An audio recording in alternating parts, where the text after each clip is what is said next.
ಎಲ್ಲರಿಗೂ ನಮಸ್ಕಾರ. Welcome back to my channel Vino's glimpse. ನಾನು ನಿಮ್ಮೆಲ್ಲರ ಪ್ರೀತಿ ಉನ್ನತ ಇವತ್ತಿನ ಹೊಸ ವ್ಲಾಗ್ಗೆ ನಿಮ್ಮೆಲ್ಲರಿಗೂ ವೆಲ್ಕಮ್ ಮಾಡ್ತಾ ಇದ್ದೀನಿ. ಸೊ ಎಸ್, ಸಂಡೇ ಬೆಳಗ್ಗೆಯಿಂದನೇ ವ್ಲಾಗ್ನ ಸ್ಟಾರ್ಟ್ ಮಾಡಿದೆ.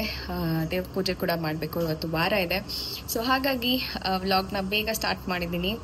ಆ್ಯಂಡ್ ನೋಡೋಣ ಹೇಗೆ ಹೋಗುತ್ತೆ ಇವತ್ತಿನ ವ್ಲಾಗ್ ಅಂತ. ಸೊ ತಿಂಡಿಗೆ ಏನೇನೆಲ್ಲ ಮಾಡ್ಕೊಂಡಿದ್ದೀನಿ ಅಂತ ತೋರಿಸ್ತೀನಿ. So let's get started. ಇನ್ನು ನೀವು ಯಾರಾದರೂ ನನ್ನ ಚಾನಲ್ನ ಸಬ್ಸ್ಕ್ರೈಬ್ ಮಾಡ್ದಲ್ಲೇ ನೋಡ್ಕೊತಾ ಇದ್ದೀರಾ ಅಂದರೆ ಬೇಗ ಹೋಗಿ ನನ್ನ ಚಾನಲ್ಗೆ ಸಬ್ಸ್ಕ್ರೈಬ್ ಆಗಿ ಸಪೋರ್ಟ್ ಮಾಡಿ ಅಂತ ಲೆಟ್ಸ್ ಗೆಟ್ ಸ್ಟಾರ್ಟೆಡ್. ಇನ್ನು ಡಬಲ್ ಬೀನ್ಸ್ ಅಂತ ಹೇಳ್ತಾರಲ್ಲ, ಆ ಬೀನ್ಸ್ ಮತ್ತು ರಾಜ್ಮಾ ಕಾಳು ಎರಡನ್ನೂ ನೆನೆಸಿದೆ. ತುಂಬ ಚೆನ್ನಾಗಿ ನೆಂದಿತ್ತು ಬೆಳಗ್ಗೆ ಅಷ್ಟೊತ್ತಿಗೆ. ನೈಟ್ ಇದನ್ನು ನೆನೆಸ್ಬಿಟ್ಟಿದ್ದೆ. ಆ್ಯಂಡ್ ಇವತ್ತು ಬೆಳಗ್ಗೆ ಪೂರಿ ಮತ್ತು ಚಪಾತಿ ಮಾಡೋಣ ಅಂತ ಅಂದ್ಕೊಂಡೆ. ತುಂಬ ದಿವಸ ಆಗೋಗಿತ್ತು ರಾಜ್ಮಾ ಕಾಳು ಮತ್ತು ಬೀನ್ಸ್ನ ತಿಂದು. ಮತ್ತು ಇದನ್ನು ತಿನ್ನೋದ್ರಿಂದ ಬ್ರೆಸ್ಟ್ ಮಿಲ್ಕ್ ಕೂಡ ಇಂಪ್ರೂವ್ ಆಗುತ್ತೆ. ತುಂಬ ಚೆನ್ನಾಗಿ ಆ್ಯಕ್ಚುಲಿ ಹೇಳಬೇಕು ಅಂದರೆ ಎಕ್ಸೆಸ್ ಆಗಿ ಬ್ರೆಸ್ಟ್ ಮಿಲ್ಕ್ ಸಪ್ಲೈ ಆಯಿತು ಅಂತ ಹೇಳ್ಬೋದು ನನಗೆ. ಸೊ ನೀವು ಕೂಡ ಬಾಣಂತಿಯರು ಈ ರೀತಿ ಪ್ರೋಟೀನ್ಸ್ ತುಂಬಿರುವಂಥ ಕಾಳುಗಳನ್ನ ಬಳಸ್ಕೊಂಡು ತಿನ್ನಿ ಅಂತ ಹೇಳ್ಬೋದು. ಇನ್ನು ಇದಕ್ಕೆ ನಾನು ಕ್ವಿಕ್ಕಾಗಿ ಮಸಾಲೆ ಮಾಡ್ಕೊಳ್ತಾ ಇದ್ದೀನಿ. ಅದಕ್ಕೆ ನಾನು ಕಾಯಿ, ಬೆಳ್ಳುಳ್ಳಿ, ಈರುಳ್ಳಿ, ಶುಂಠಿನ ಹಾಕ್ಕೊಂಡು ರುಬ್ಕೊಳ್ತಾ ಇದ್ದೀನಿ. ಆ್ಯಂಡ್ ಖಾರಕ್ಕೆ ಒಂದು 4 ಹಸಿಮೆಣ್ಸಿನ್ಕಾಯಿನ ಹಾಕ್ಕೊಂಡು ಅದನ್ನು ರುಬ್ಕೊಂಡಾದಮೇಲೆ ಒಂದು 2 ಸ್ಪೂನಷ್ಟು ಚಿಲ್ಲಿ ಪೌಡರ್, ಧನಿಯಾ ಪೌಡರ್, ಒಂದು ಸ್ವಲ್ಪ ಕನ್ಸಿಸ್ಟೆನ್ಸಿ ತಿಕ್ಕಾಗಿ ಬರಲಿ ಅಂತ ಕಡಲೆ, ಅದಾದಮೇಲೆ 2 ಮೀಡಿಯಮ್ ಸೈಜಷ್ಟು ಟೊಮೊಟೊನ ಬಳಸ್ಕೊಳ್ತಾ ಇದ್ದೀನಿ. ಇದೆಲ್ಲ ರುಬ್ಕೊಂಡಾದಮೇಲೆ ನಾನು ಸ್ವಲ್ಪ ಕೊತ್ತಂಬರಿನ ಸೇರಿಸ್ಕೊಂಡು ರುಬ್ಕೊಳ್ತೀನಿ. ಇನ್ನು ಒಗ್ಗರಣೆಗೆ ನಾನಿಲ್ಲಿ ಎಣ್ಣೆಗೆ ಚಕ್ಕೆ, ಲವಂಗ ಆ್ಯಂಡ್ ಒಂದೇ ಒಂದು ಏಲಕ್ಕಿನ ಹಾಕ್ಕೊಂಡಿದ್ದೀನಿ. ಆಮೇಲೆ ಈರುಳ್ಳಿನ ಫ್ರೈ ಮಾಡ್ಕೊಳ್ತೀನಿ. ಅಷ್ಟೊತ್ತಿಗೆ 1 ವಿಷಲ್ ಕೂಗಿಸ್ಕೊಂಡಿರುವಂಥ ಬೀನ್ಸ್ ಮತ್ತು ರಾಜ್ಮಾ ಮಸಾಲ ಕೂಡ ಬೆಂದಿರುತ್ತೆ. ತುಂಬಾ ಟೇಸ್ಟಿಯಾಗಿ ಇರುತ್ತೆ. ಮತ್ತು ಚಪಾತಿ ಜೊತೆ, ಪೂರಿ ಜೊತೆ ಕೂಡ ತುಂಬಾ ರುಚಿಯಾಗಿ ಇರುತ್ತೆ. ಈ 2 ಕಾಳುಗಳಲ್ಲಿ ತುಂಬಾ ಪ್ರೋಟೀನ್ಸ್ ಇರೋದ್ರಿಂದ ತುಂಬ ಬೇಗ ಹಸಿವಾಗಲ್ಲ. ಆ್ಯಂಡ್ ಫೈಬರ್ ಕಂಟೆಂಟ್ ಇರೋದ್ರಿಂದ ಕೂಡ ನಮ್ಮ ಬಾಡಿಗೆ ಒಂದೊಳ್ಳೆ ಡೈಜೆಷನ್ ಆಗುತ್ತೆ ಅಂತ ಹೇಳ್ಬೋದು. ಆ್ಯಂಡ್ ಮಗುಗೂ ಕೂಡ ಒಂದು ರೀತಿ ಕ್ವಾಲಿಟಿ ಮಿಲ್ಕ್ ಬರೋದಕ್ಕೆ ಕೂಡ ಹೆಲ್ಪ್ ಮಾಡುತ್ತೆ ಅಂತಲೇ ಹೇಳ್ಬೋದು. ಇನ್ನು ಈರುಳ್ಳಿ ಜೊತೆ ಒಂದು ಸ್ವಲ್ಪ ನಾನು ಕಾಳನ್ನ ಬೇಯಿಸ್ಕೊಂಡಾದಮೇಲೆ ರುಬ್ಬಿರುವಂಥ ಖಾರನ ಇದಕ್ಕೆ ಹಾಕಿಬಿಟ್ಟು ಮಿಕ್ಸ್ ಮಾಡಿದ್ರೆ ತುಂಬ ಬೇಗನೆ ಈ ಒಂದು ರೆಸಿಪಿ ಆಗೋಗ್ಬಿಡುತ್ತೆ. ಕ್ವಿಕ್ಕಾಗಿ ಕೂಡ ಆಗುತ್ತೆ. ಈ ರೀತಿ ಕಾಳುಗಳು, ಇದು ಒಂದೇ ಕಾಳು ಅಂತಲ್ಲ, ಹೆಸರು ಕಾಳನ್ನ ಬೇಯಿಸ್ಕೊಂಡು ಮಾಡ್ಕೊಳ್ಳೋ ಅಂಥದ್ದು ಅಥವಾ ಬೇರೆ ಯಾವುದೇ ಒಂದು ಕಾಳಲ್ಲೂ ನಾವು ಈ ಒಂದು ರೆಸಿಪಿನ ಮಾಡ್ಕೊಳ್ಬೋದು. ಬಹಳನೇ ರುಚಿಯಾಗಿ ಇರುತ್ತೆ. ಸೊ ಈ ರೀತಿ ನಾನು ಮಾಡ್ಕೊಂಡಿದ್ದೀನಿ. ಆ್ಯಂಡ್ ಇದೊಂದು ಸ್ವಲ್ಪ ಕುದ್ದು ಎಣ್ಣೆ ಬಿಟ್ಟಾದಮೇಲೆ ಇನ್ನೂ ಕನ್ಸಿಸ್ಟೆನ್ಸಿ ತಿಕ್ ಕೂಡ ಆಗುತ್ತೆ. ಇನ್ನು ಬ್ರೇಕ್ಫಾಸ್ಟ್ ಎಲ್ಲ ಮಾಡಿದಾದಮೇಲೆ ಮಾರ್ಕೆಟ್ಗೆ ಹೋಗಿದ್ವಲ್ಲ, ಹೂವು ತೊಗೊಂಡು ಬಂದಿದ್ದೆ. ನನ್ನ ಕೈಯಾರೆ ಹಾರ ಮಾಡಿಬಿಟ್ಟು ದೇವ್ರಿಗೆ ಹಾಕಿದ್ದೀನಿ. ತುಂಬಾ ಖುಷಿಯಾಗುತ್ತೆ. ಆ್ಯಂಡ್ ಭಾನುವಾರ ಅಂತ ಅಂದ್ರೇ ಒಂದು ಸಂಭ್ರಮ ನಮ್ಮ ಮನೆಯಲ್ಲಿ, ನಮ್ಮ ದೇವ್ರ ಮನೆ ನೋಡಲಿಕ್ಕೆ. ಬಿಕಾಸ್ ಬೇರೆ ದಿವಸ ನಾನಷ್ಟು ದೇವ್ರ ಮನೆಯಲ್ಲಿ ಟೈಮ್ ಸ್ಪೆಂಡ್ ಮಾಡಲ್ಲ. ಬಿಕಾಸ್ ಪಾಪು ಜೊತೆ ಟೈಮ್ ಹೋಗೋದು ಹೇಗೆ ಅಂತಲೇ ಗೊತ್ತಾಗಲ್ಲ. ಸೊ ಹಾಗಾಗಿ ಭಾನುವಾರ ಡೆಡಿಕೇಟೆಡ್ ಆಗಿ ಬೆಳಗ್ಗೆ ಎದ್ದ ತಕ್ಷಣ ಪೂಜೆ ಎಲ್ಲ ಮಾಡಿಕೊಂಡು ಬ್ರೇಕ್ಫಾಸ್ಟ್ ಮಾಡ್ತೀನಿ. ಬಿಕಾಸ್ ತುಂಬ ಹೊತ್ತು ಹಸಿವಿಟ್ಕೊಂಡು ಇರಲಿಕ್ಕಾಗಲ್ಲ ಅಲ್ವಾ. ಸೊ ಹಾಗಾಗಿ ದೇವ್ರ ಪೂಜೆ ಮಾಡಬೇಕಾದಾಗ ಬೆಳಗ್ಗೆನೇ ಎದ್ದು ಖಾಲಿ ಹೊಟ್ಟೆಲಿ ಪೂಜೆ ಮಾಡಿ ಅದಾದಮೇಲೆ ನಾನು ತಿಂಡಿನ ತಿಂತೀನಿ. ಸೊ ನೋಡ್ಬೋದು ಇವತ್ತು ನನ್ನ ಪ್ಲೇಟ್ ಫುಲ್ಲಾಗಿದೆ. ತಿಂಡಿ ಆ್ಯಕ್ಚುಲಿ ದೇವ್ರ ಪೂಜೆ ಎಲ್ಲ ಮಾಡಿ ತಿನ್ನೋ ಅಷ್ಟೊತ್ತಿಗೆ ಲೇಟೇ ಆಗೋಗ್ಬಿಟ್ಟಿತ್ತು. ಸೊ ಹಾಗಾಗಿ ಇವತ್ತು ಬ್ರೇಕ್ಫಾಸ್ಟ್ ಈಗಿದೆ. ಭೈರವ್ಗೆ ಪೂರಿ ಬೇಕು ಅಂತ ಹೇಳ್ದೆ. ಸೊ ಹಾಗಾಗಿ ಅಮ್ಮ ಪೂರಿ ಮಾಡಿದ್ದಾರೆ, ನಮಗೆ ಚಪಾತಿ ಮಾಡಿದ್ದಾರೆ. ಗೊಜ್ಜು ಹೇಗಿದ್ರು ರೆಡಿ ಇತ್ತು. ಸೊ ಅದ್ರ ಜೊತೆಗೆ ಪಪಾಯ ಕೂಡ ತಂದಿದ್ವಿ. ಪಪಾಯ ಕೂಡ ತುಂಬಾ ಒಳ್ಳೆಯದು. ಸೊ ಎಸ್, ಬ್ರೇಕ್ಫಾಸ್ಟ್ ಎಲ್ಲ ಮುಗೀತು. ಇವತ್ತು ಒಂದಷ್ಟು ಜನ ಕ್ವೆಶನ್ಸ್ನ ಕೇಳಿದ್ರಿ ನನ್ನ ಹಿಂದಿನ ವ್ಲಾಗ್ನ ನೋಡಿ. ಸೊ ಇವತ್ತು ಆ ಒಂದಿಷ್ಟು ಕ್ವೆಶನ್ಸ್ಗೆ ಆನ್ಸರ್ ಮಾಡೋಣ ಅಂತ ಹೇಳಿ ಅಂದ್ಕೊಂಡಿದ್ದೀನಿ.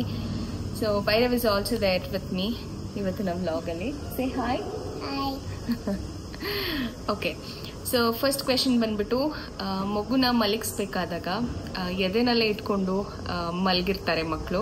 ಅಂದರೆ ಹಾಲು ಕುಡಿದು ಹಾಗೆ ಮಲ್ಕೊಳ್ತಾರೆ, ನಿದ್ದೆ ಕಣ್ಣಲ್ಲೇ ಮಲ್ಕೊತಾರೆ ಮಕ್ಕಳು, ಹಾಲು ಕುಡಿತಾರೆ. ಸೊ ಏನು ಮಾಡೋದು ಈ ರೀತಿ ಇರಬೇಕಾದಾಗ? ಅವತ್ತೆ ಕೆಳಗಡೆ ಹಾಕಿದ ತಕ್ಷಣ ಹತ್ತು ಬಿಡ್ತಾರೆ ಅನ್ನೋಂಥದ್ದು ಬಹಳಷ್ಟು ಜನದ ಕ್ವೆಶನ್ಸ್ ಆಗಿರುತ್ತೆ. ಇನ್ಫ್ಯಾಕ್ಟ್ ನನ್ನ ಭೈರವ್ ಟೈಮಲ್ಲಿ ಕೂಡ ನನಗೂ ಅದೇ ರೀತಿ ಇತ್ತು.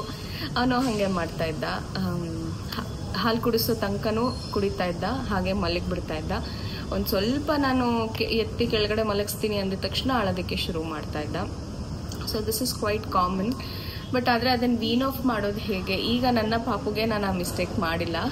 ಪಾಪು ಮಲ್ಕೊಳ್ಳಿ ಅಂತ ಹೇಳಿಬಿಟ್ಟು ನಾವು ಹೆಚ್ಚೊತ್ತು ಹೆದೆನಲ್ಲಿ ಇಟ್ಕೊಂಡು ಮಲ್ಕೊಳ್ಳೋದ್ರಿಂದ ಮಕ್ಕಳನ್ನ ಅವ್ರು ಅದಕ್ಕೆ ರೂಢಿ ಆಗ್ತಾ ಹೋಗ್ತಾರೆ, ಮತ್ತು ಅದನ್ನೇ ಕಂಫರ್ಟ್ ಝೋನ್ ಅಂತ ಬಯಸ್ತಾರೆ. ಮಲ್ಕೊಳ್ಬೇಕಾದಾಗ ಅದೇ ಬೇಕು ಅಂತ ಎಕ್ಸ್ಪೆಕ್ಟ್ ಕೂಡ ಮಾಡ್ತಾರೆ.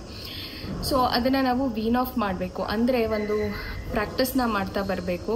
ಇನಿಷಿಯಲಿ ಸ್ವಲ್ಪ ಕಷ್ಟ ಆಗುತ್ತೆ, ಮಕ್ಕಳು ಅದಕ್ಕೆ ರೂಢಿ ಆಗಿಬಿಟ್ಟಿದ್ದಾರೆ ಅಂದರೆ ಅದನ್ನು ಬದಲಾಯಿಸ್ಕೊಳ್ಳೋದಕ್ಕೂ ಸ್ವಲ್ಪ ಟೈಮ್ ಕೂಡ ಹಿಡಿಯುತ್ತೆ ಮಕ್ಕಳಿಗೆ.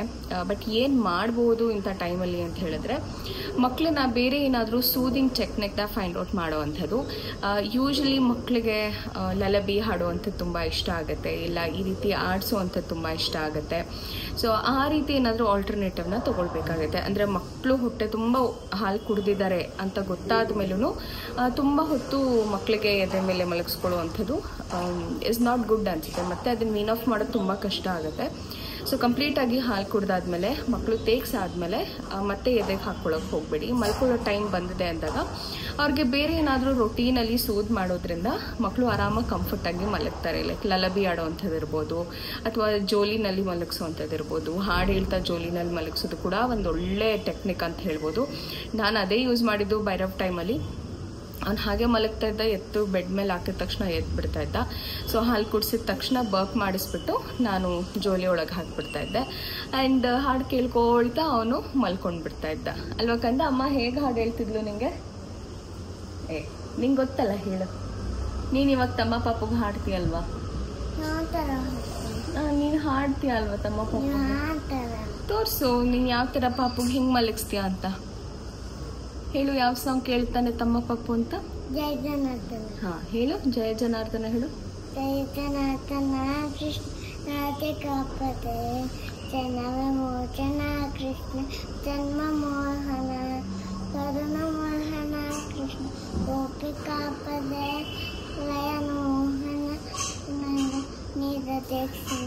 ಎಸ್. ಸೊ ಭೈರವ್ಗೂ ಈ ಸಾಂಗ್ ತುಂಬ ಇಷ್ಟ ಆಯಿತು, ಜಯ ಜನಾರ್ದನ. ಆ್ಯಂಡ್ ಇವಾಗ ಇರೋ ಪಾಪಗೂ ಕೂಡ ಈ ಸಾಂಗ್ ತುಂಬ ಇಷ್ಟ ಆಗುತ್ತೆ. ಮಕ್ಕಳು ಯಾವಾಗಲೂ ಒಂದೇ ಥರ ಇರಲ್ಲ ಅಲ್ವಾ? ಸೊ ಅವನೊಂದು ಸ್ವಲ್ಪ ಕ್ರ್ಯಾಂಕಿ ಆದಾಗ ನಾನು ಈ ಒಂದು ಸಾಂಗ್ನ ಹಾಕ್ಬಿಟ್ಟು ದೂರದಲ್ಲೆಲ್ಲೋ ಬಿಟ್ಟಿರ್ತೀನಿ. ಅವನು ಅದನ್ನೇ ಆಲಿಸ್ಕೊಂಡು ಮಲಗಿರ್ತಾನೆ. ಅದನ್ನು ನೋಡೋಕ್ಕೆ ಸಿಕ್ಕಾಬಟ್ಟೆ ಖುಷಿ ಅನಿಸುತ್ತೆ. ಸೊ ಮಕ್ಕಳಿಗೆ ಏನು ಟೇಸ್ಟ್ ಇಷ್ಟ ಆಗುತ್ತೆ ಅಥವಾ ಮಕ್ಕಳಿಗೆ ಯಾವ ಸಾಂಗ್ ಇಷ್ಟ ಆಗುತ್ತೆ ಅದನ್ನು ಐಡೆಂಟಿಫೈ ಮಾಡ್ಕೊಳ್ಳಿ. ಬೇರೆ ಬೇರೆ ಸಾಂಗ್ಸ್ನ ಹಾಕ್ಕೊಳ್ಳುವಂಥದ್ದು. ಕೆಲವು ಮಕ್ಕಳಿಗೆ ಇದು ಇಷ್ಟ ಆಗುತ್ತೆ, ಕೆಲವು ಮಕ್ಕಳಿಗೆ ಬರೀ ಮ್ಯೂಸಿಕ್ ಬರೋವಂಥದ್ದು ಇಷ್ಟ ಆಗುತ್ತೆ. ಸೊ ಈ ರೀತಿ ನಾವು ಐಡೆಂಟಿಫೈ ಮಾಡ್ಕೊಳ್ಳೋದ್ರಿಂದ ಮಕ್ಕಳಿಗೆ ಮಲಗಿಸ್ಬೇಕಾದಾಗ ಸೂದಿಂಗ್ ಸಾಂಗ್ ಹಾಕಿದಾಗ ಮಕ್ಕಳು ಖುಷಿಯಿಂದ ಅದು ಕಂಫರ್ಟ್ ಝೋನಲ್ಲಿ ಮಲ್ಕೊಳ್ತಾರೆ. ಕೆಲವೊಂದು ಮಕ್ಕಳಿಗೆ ಬರೀ ವೈಟ್ ನಾಯ್ಸ್, ಅಂದರೆ ಹೊಟ್ಟೆ ಗರ್ಭದೊಳಗಡೆ ಇದ್ದಾಗ ಅವ್ರಿಗೆ ಹೇಗೆ ಆ ಸೌಂಡ್ ಬರ್ತಿತ್ತೋ ಆ ರೀತಿ ವೈಟ್ ನಾಯ್ಸ್ ಕೂಡ ನಮಗೆ ಆನ್ಲೈನಲ್ಲಿ ಎಷ್ಟೊಂದು ಸಿಗುತ್ತೆ. ಸೊ ಅದನ್ನು ಕೂಡ ನೀವು ಪ್ಲೇ ಮಾಡಿ ಟ್ರೈ ಮಾಡ್ಬೋದು ಮಕ್ಕಳನ್ನ ಮಲಗಿಸೋದಕ್ಕೆ. You should not do that ಬೇಟ. Okay, so that is one of the way ಮಕ್ಕಳನ್ನ ಮಲಗಿಸ್ಬಹುದು. ತುಂಬ ಕಷ್ಟ ಆಗುತ್ತೆ, ಐ ಅಂಡರ್ಸ್ಟ್ಯಾಂಡ್ ಎಷ್ಟು ಕಷ್ಟ ಆಗುತ್ತೆ. ಬ್ಯಾಕ್ ಪೇನ್ ಇರುತ್ತೆ, ತುಂಬ ನಿಪ್ಪಲ್ನ ಸಕ್ ಮಾಡಿ ಮಾಡಿ ನಿಪ್ಪಲ್ ಪೇನ್ಸ್ ಅನ್ನೋಂಥದ್ದು ಬರುತ್ತೆ, ನಿಪ್ಪಲ್ ಕ್ರ್ಯಾಕ್ ಆಗುತ್ತೆ. ಸೊ ಈ ಒಂದು ಟೈಮಲ್ಲಿ ಈ ರೀತಿ ಟೆಕ್ನಿಕ್ನ ಫಾಲೋ ಮಾಡಿ, ಖಂಡಿತವಾಗ್ಲೂ ವರ್ಕ್ ಆಗುತ್ತೆ ಆಯಿತಾ. Trust in your self. And ಮಕ್ಳಿಗೂ ಸ್ವಲ್ಪ ಟೈಮ್ ಹಿಡಿಯುತ್ತೆ ವೀನ್ ಆಫ್ ಮಾಡ್ಕೊಳ್ಳೋದಕ್ಕೆ. ಸ್ವಲ್ಪ ಪೇಷನ್ಸ್ ಇಟ್ಕೊಂಡು ಟ್ರೈ ಮಾಡಿ ಎಲ್ಲ ಟೆಕ್ನಿಕ್ಸು, ಖಂಡಿತವಾಗ್ಲೂ ವರ್ಕ್ ಆಗುತ್ತೆ. So the next one is C section ಪೇನಿಂದ ಹೇಗೆ ಹೊರಗಡೆ ಬರೋದು. ತುಂಬ ಜನ ಕೇಳ್ತಾ ಇದ್ದಾರೆ ಈ ಒಂದು question. So I know, I understand ಎಷ್ಟು ಪೇನ್ ಆಗುತ್ತೆ ಅಂತ. ನಾನು ಕೂಡ ಹತ್ತತ್ರ 1 ತಿಂಗಳ ತನಕನೂ ತುಂಬ ಪೇನ್ ಅನುಭವಿಸಿದ್ದೀನಿ. ಆ ಕಡೆಯಿಂದ ಈ ಕಡೆ ತಿರ್ಕೊಳ್ಳೋಕ್ಕಾಗಲ್ಲ. ಬಟ್ ಒನ್ಸ್ ಎದ್ದಾದ್ಮೇಲೆ I use to feel comfortable to walk around. So ಹಾಗಾಗಿ ಫಸ್ಟ್ ಥಿಂಗ್ ನಾನು ಮಾಡಿದಂಥದ್ದು ರೆಗ್ಯುಲರ್ ಆಗಿ ಟ್ಯಾಬ್ಲೆಟ್ಸ್ ತೊಗೊಳ್ಳೋವಂಥದ್ದು. ಪೇನ್ ಕಿಲ್ಲರ್ ಟ್ಯಾಬ್ಲೆಟ್ಸ್ ಇರುತ್ತೆ, ಅದನ್ನು ತೊಗೊಳ್ಳೋವಂಥದ್ದು. ಅದರಿಂದ ಕೂಡ ತುಂಬ ಒಳ್ಳೆ ರಿಲೀಫ್ ಸಿಗುತ್ತೆ ಅಂತ ಹೇಳ್ಬೋದು. ಸೊ ಅದನ್ನು ರೆಗ್ಯುಲರ್ ಆಗಿ ತೊಗೊಳ್ಳಿ. ಅಕಸ್ಮಾತ್ ಇನ್ನೂ ಪೇನ್ ಕಮ್ಮಿ ಆಗ್ತಾಯಿಲ್ಲ ಅಂದರೆ ಖಂಡಿತವಾಗ್ಲೂ ಹೋಗಿ ಮತ್ತೆ ಇನ್ನೊಂದು ಸತಿ ಡಾಕ್ಟರ್ ಹತ್ರ ತೊಗೊಂಡು ಟ್ಯಾಬ್ಲೆಟ್ಸ್ನ ತೊಗೊಳ್ಳೋದ್ರಿಂದ ಕೂಡ ಇಟ್ ವಿಲ್ ಹೆಲ್ಪ್ ಯು ಅಂತ ಹೇಳ್ಬೋದು. So the next one is ರೆಗ್ಯುಲರಾಗಿ ಸ್ವಲ್ಪ ವಾಕ್ ಮಾಡುವಂಥದ್ದು.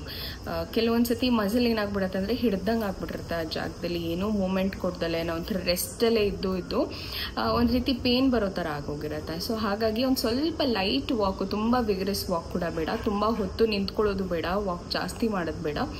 ಸೊ ಮಿನಿಮಮ್ ಒಂದು 10 ಮಿನಿಟ್ಸ್ ಅಷ್ಟು ಸುಮ್ಮನೆ ಲೈಟ್ ವಾಕ್ ಓಡಾಡೋದ್ರಿಂದ ಕೂಡ ತುಂಬಾ ಹೆಲ್ಪ್ ಆಗುತ್ತೆ. ಒಂದು 2-3 ಸತಿ ಕುತ್ತಿ ಎದ್ದೇಳೋದ್ರಿಂದ, ಅಂದರೆ ಬಸ್ಗೆ ಹೇಗೆ ಮಾಡ್ತೀವಲ್ಲ, ಒಂದು ಗ್ರಿಪ್ ಸಪೋರ್ಟ್ ಅಥವಾ ನಿಮ್ಮ ಚೇರ್ ಇರ್ಬೋದು ಅಥವಾ ವಾಲ್ ಇರ್ಬೋದು ಅಥವಾ ವಿಂಡೋ ಇರ್ಬೋದು, ಅದ್ರ ಸಪೋರ್ಟ್ ತೊಗೊಂಡು ಸುಮ್ಮನೆ ಅರಮಂಡಿನಲ್ಲಿ ಕೂತಿ ಎದ್ದೇಳೋದ್ರಿಂದ ಕೂಡ ಎಷ್ಟೋ ರಿಲ್ಯಾಕ್ಸ್ ಆಗುತ್ತೆ ಪೇನ್. ಬಿಕಾಸ್ ಯಾಕೆ ಅಂದರೆ ಅಲ್ಲಿರೋ ಮಸಲ್ಸ್ ಏನಿದೆ ಅದೆಲ್ಲ ಹಿಂಗೆ ಹಿಡ್ದಂಗೆ ಆಗಿರುತ್ತೆ. ಸೊ ನಾವು ಯಾವಾಗ ಅದನ್ನು ಈ ರೀತಿ ಮೂವ್ಮೆಂಟ್ ಮಾಡಿ ಮಾಡಿ ಮಾಡಿ ಲೂಸ್ ಮಾಡ್ತೀವೋ ನಮಗೆ ಆದಷ್ಟು ಬೇಗ ಆ ಪೇನ್ ರಿಲೀಸ್ ಆಗೋದಕ್ಕೆ ಹೆಲ್ಪ್ ಮಾಡುತ್ತೆ. ಸೊ ಕೂತಿ ಎದ್ದು ಮಾಡೋದ್ರಿಂದ ಕೂಡ ಎಷ್ಟೋ ರಿಲ್ಯಾಕ್ಸ್ ಆಗುತ್ತೆ ಆ ಪೇನ್ ಅಂತ ಹೇಳ್ಬೋದು. The next one is very very soothing and comforting. ಏನು ಅಂತಂದರೆ ಕಂಫರ್ಟಬಲ್ ಪಿಲ್ಲೋಸ್ನ ಹಾಕ್ಕೊಳ್ಳೋ ಅಂಥದ್ದು, ಆ ಕಡೆ ಈ ಕಡೆ ಸಪೋರ್ಟ್ಗೆ ಬ್ಯಾಕ್ಗೆ ಪಿಲ್ಲೋ ಹಾಕ್ಕೊಳ್ಳೋ ಅಂಥದ್ದು ಕೂಡ ಹೆಲ್ಪ್ ಮಾಡುತ್ತೆ. And the next one is hot water bath. ಬಿಸಿ ಬಿಸಿ ನೀರಿಂದ ಸ್ನಾನ ಮಾಡಿದ್ರೂ ಕೂಡ ಪೇನ್ ರಿಡ್ಯೂಸ್ ಆಗುತ್ತೆ, ಆಯಿತಾ. ಸೊ ಚೆನ್ನಾಗಿ ಬಿಸಿ ಬಿಸಿ ನೀರಲ್ಲಿ ಸ್ನಾನ ಮಾಡಿ. ಬಿಕಾಸ್ ಆಪ್ರೇಷನ್ ಆಗಿದ್ದ ಜಾಗದಲ್ಲಿ ನಿಮಗೆ ಐ ಥಿಂಕ್ ಇವಾಗೆಲ್ಲ ಬಂದಿರೋ ಅಂಥದ್ದು ಯಾವುದೇ ರೀತಿ ಸ್ಟಿಚಸ್ ಇರೋದಿಲ್ಲ. So it is self healing stitches ಹಾಕಿರ್ತಾರೆ. ಸೊ ಹಾಗಾಗಿ ಮತ್ತೆ ರಿಮೂವ್ ಮಾಡ್ತಾರಪ್ಪ ಅನ್ನೋ ಥರ ಏನೂ ಇರಲ್ಲ. ಸೊ ಹಾಗಾಗಿ ಅದ್ರ ಮೇಲೆ ಒಂದು ವಾಟರ್ ಪ್ರೂಫ್ ಬ್ಯಾಂಡೇಜ್ನ ಹಾಕಿರ್ತಾರೆ. ಲೈಕ್ C-ಸೆಕ್ಷನ್ ಎಲ್ಲ ಆಗಿದೆಯೋ ಅದ್ರ ಮೇಲೆ ಒಂದು ವಾಟರ್ ಪ್ರೂಫ್ ಬ್ಯಾಂಡೇಜ್ ಹಾಕಿರೋದ್ರಿಂದ ನೀವು ಸ್ನಾನ ಮಾಡಿ ಏನು ಮಾಡಿದ್ರೂ ಏನೂ ನೋವು ಅನ್ನೋ ಅಂಥದ್ದು ಏನೂ ಆಗಲ್ಲ. ಸೊ ಹಾಗಾಗಿ ಚೆನ್ನಾಗಿ ಬಿಸಿನೀರನ್ನ ಆ ಒಂದು ಜಾಗದಲ್ಲಿ ನೀವು ಫೋರ್ಸ್ಫುಲ್ಲಿ ಹಾಕ್ಕೊಳ್ಳೋದ್ರಿಂದ, ಜೋರಾಗಿ ಹಾಕ್ಕೊಳ್ಳೋದ್ರಿಂದ ಪೇನ್ ಎಷ್ಟೋ ರಿಲೀಫ್ ಆಗುತ್ತೆ. Okay, so that is one of the way ನನಗೆ ರಿಲೀಫ್ ಅಂತ ಅನಿಸಿದ್ದು. ಯೂಶ್ವಲಿ ಸ್ನಾನ ಮಾಡಬೇಕಾದಾಗೆ ನಾನು ಹತ್ತತ್ರ 1 ಬಕೆಟ್ 1.5 ಬಕೆಟ್ ಅಷ್ಟು ನಾನು ಬರೀ ಹೊಟ್ಟೆ ಮೇಲೇ ಹಾಕ್ಕೊಂಡು I use to hold the water, ಅಂದರೆ ಹೀಗೆ 2 ಮಂಡಿ ಮಡ್ಚ್ಕೊಂಡ್ಬಿಟ್ಟು ನೀರನ್ನ ಹಾಕ್ಕೊಳ್ತಾ ಇದ್ದೆ. ಅದಲ್ಲೇ ಸ್ವಲ್ಪ ಬಿಸಿ ಬಿಸಿ ನೀರು ಸಸ್ಟೈನ್ ಆದಾಗ ಎಷ್ಟೋ ರಿಲ್ಯಾಕ್ಸ್ ಆಗ್ತಾಯಿತ್ತು. ಸೊ ಸ್ನಾನ ಮಾಡಿ ಬಂದಿದ ತಕ್ಷಣ ನನಗೆ ಪೇನೇ ಇಲ್ವೇನೋ ಅನ್ನೋ ರೀತಿ ರಿಲ್ಯಾಕ್ಸೇಷನ್ ಫೀಲ್ ಆಗ್ತಾಯಿತ್ತು. So hot water bath is also very very good way to get relieved from the C-section pain ಅಂತ ಹೇಳ್ತೀನಿ. ಸೊ ಇದೆಲ್ಲ ಮಾಡಿದ್ರೂ ಕೂಡ ನನಗೆ ಹತ್ತತ್ರ 1 ತಿಂಗಳ ತನಕನೂ ಇತ್ತು. ಆ್ಯಂಡ್ ಇದ್ರ ಜೊತೆಗೆ ಯಾವುದೇ ರೀತಿ ವೆಯ್ಟ್ ಎತ್ತೋದಾಗಲಿ ಆ ಥರದ್ದು ಯಾವುದು ಮಾಡೋಕ್ಕೆ ಹೋಗಬೇಡಿ. ಬಿಕಾಸ್ ಸ್ಟಿಚಸ್ ಎಲ್ಲ ಹೀಲ್ ಆಗೋದಕ್ಕೆ ತುಂಬ ಟೈಮ್ ತೊಗೊಳತ್ತೆ. ಸೊ ಹಾಗಾಗಿ ಕೆಲವೊಂದು ಸತಿ ಮಕ್ಕಳನ್ನ ಹಾಲು ಕುಡಿಸ್ಬೇಕಾದಾಗಲೂ ತುಂಬ ಒಂದು ಸತಿ ಬಗ್ಗಿ ಎದ್ದೊಳೋದು, ಮಗುನ ಎತ್ಕೊಳ್ಬೇಕಾದಾಗಲೂ ಸ್ವಲ್ಪ ಕಷ್ಟ ಆಗುತ್ತೆ. ಆ ಒಂದು ಟೈಮಲ್ಲಿ ಆದಷ್ಟು ಹೆಲ್ಪ್ ತೊಗೊಳ್ಳಿ. ನಿಮ್ಮ ಹಸ್ಬೆಂಡ್ ಆಗಿರ್ಬೋದು ಅಥವಾ ನಿಮ್ಮ ತಾಯಿ ಆಗಿರ್ಬೋದು, ಯಾರು ಸಪೋರ್ಟಿಂಗ್ ಇರ್ತಾರೋ ಅವ್ರ ಹತ್ರ ತೊಗೊಳ್ಬೋದು. ಹಾಂ, ಸೊ ವಿಡಿಯೋ ಮಾಡ್ತಾಯಿದ್ದೆ, ಏನೋ ಫ್ಲಿಪ್ಕಾರ್ಟಲ್ಲಿ ಬಂದಿದೆ, ನೋಡೋಣ. ಐ ಥಿಂಕ್ ಗೊತ್ತಿಲ್ಲ, ಇದು ನಾನಂತೂ ಆರ್ಡ್ರ್ ಮಾಡಿಲ್ಲ, ನಮ್ಮ ಮನೆಯವ್ರು ಮಾಡಿರೋದು. ಲೆಟ್ ಮೀ ಸಿ, ಇದನ್ನು ಆಮೇಲೆ ನೋಡ್ತೀನಿ ಏನಿದೆ ಅಂತ. Okay, so hot water bath ಕೂಡ is one of the way to relieve from your pain ಅಂತ ಹೇಳ್ಬೋದು.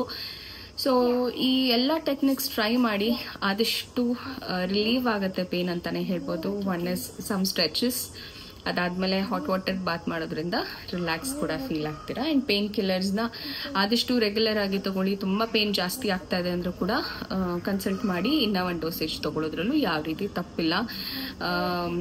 ಆ್ಯಂಡ್ ಕೆಲವೊಂದಷ್ಟು ಜನ ಇದು ಕ್ವೆಶನ್ಸ್ ಕೇಳ್ತೀರಾ, ಮೇಡಮ್ ಲಾಸ್ಟ್ ಟೈಮ್ ನಾನು ಕ್ಯಾಲ್ಶಿಯಂ ಮತ್ತು ಐರನ್ ಟ್ಯಾಬ್ಲೆಟ್ಸ್ ತೊಗೊಳ್ಳಿ, ಮಗು ಕತ್ತು ನಿಲ್ಲುತ್ತೆ ಅಂತ ಹೇಳಿದ್ದೆ.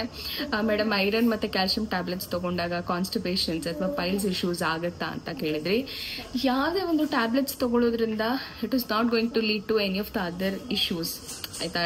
May be in a long term ನಮ್ಮ ಕಿಡ್ನಿಗೆ ಸ್ವಲ್ಪ ಎಫೆಕ್ಟ್ಸ್ ಆಗುತ್ತೆ ಖಂಡಿತವಾಗ್ಲೂ. ಬಟ್ ಅದನ್ನು ರಿಟೈನ್ ಅಥವಾ ಅದನ್ನು ರೆಡ್ಯೂಸ್ ಮಾಡಲಿಕ್ಕೆ ನಾವು ಅದರದ್ದು ಸಪ್ಲಿಮೆಂಟ್ಸ್ ತಗೋಬಹುದು. ಬೇಟಾ, you are disturbing me. Go inside, take this inside. Okay, so ಅದು ಮಾಡೋದ್ರಿಂದ ಯಾವುದೇ ರೀತಿ ಇಶ್ಯೂಸ್ ಆಗಲ್ಲ. ಯಾವಾಗ ಅಂತ ಹೇಳಿದ್ರೆ ನಾವು ಕರೆಕ್ಟ್ ಸಪ್ಲಿಮೆಂಟ್ಸ್ ಆಫ್ ವಾಟರ್ ತೊಗೊಂಡಾಗ, ಕರೆಕ್ಟ್ ಇಂಟೇಕ್ ಆಫ್ ವಾಟರ್ಸ್ ತೊಗೊಂಡಾಗ, ಅಥವಾ ಅದಕ್ಕೆ ತಕ್ಕನಾಗಿ, ಅಂದರೆ ನಮಗೆ ಎಷ್ಟು ಡೆಫಿಷಿಯನ್ಸಿ ಇದೆ ಅಷ್ಟೇ ಸಪ್ಲಿಮೆಂಟ್ಸ್ ತೊಗೋಬೇಕಾಗತ್ತೆ. ನಾವು ಓವರಾಗಿ ಸಪ್ಲಿಮೆಂಟ್ಸ್ ತೊಗೊಂಡ್ರು ಕೂಡ ಅದು ಇಶ್ಯೂಸ್ ಆಗುತ್ತೆ ಅಂತ ಹೇಳ್ಬೋದು. ಯಾವುದೇ ಹೆಚ್ಚಿಗೆ ಆಗಲಿ, ಅಮೃತನೂ ವಿಷ ಅಂತಾರಲ್ಲ ಆ ರೀತಿ. ಸೊ ನಿಮ್ಗೆ ಎಷ್ಟು ಡೆಫಿಷಿಯನ್ಸಿ ಇದೆ ಅಷ್ಟು ಮಾತ್ರ ಡೋಸೇಜ್ನ ತೊಗೊಳ್ಬೇಕಾಗತ್ತೆ. ಕೆಲವರು ಓಕೆ ನಾನೀಗ ಹೇಳ್ಬಿಟ್ಟಿದ್ದಾರೆ, ಯಾರೋ ಕ್ಯಾಲ್ಶಿಯಂ ತೊಗೊಂಡ್ರೆ ಮಗು ಕತ್ತು ನಿಲ್ಲತ್ತಂತೆ ಅಂತ ಜಾಸ್ತಿ ತೊಗೊಳ್ಳೋ ಅಂಥದ್ದು ಅಥವಾ 3 ಟೈಮ್ ತೊಗೊಳ್ಳೋ ಅಂಥದ್ದು ಆ ರೀತಿ ಎಲ್ಲ ಮಾಡಿದಾಗ ಡೆಫಿನೆಟ್ಲಿ ಅದು ಅಡ್ವರ್ಸ್ ಎಫೆಕ್ಟ್ ಆಗುತ್ತೆ. ಸೊ ಆದಷ್ಟು ನಮ್ಮ ಬಾಡಿಗೆ ಏನು ಹೊಂದುತ್ತೆ, ಎಷ್ಟು ಡೆಫಿಷಿಯನ್ಸಿ ಇದೆ ಅನ್ನೋದನ್ನ ತಿಳ್ಕೊಂಡು ನಾವು ತಗೊಳ್ಳೋದ್ರಿಂದ ಹೆಲ್ಪ್ ಆಗುತ್ತೆ ಅಂತ ಹೇಳ್ಬೋದು. ಸೊ ಇದು 2 ಆಗಿತ್ತು ಇವತ್ತಿನ.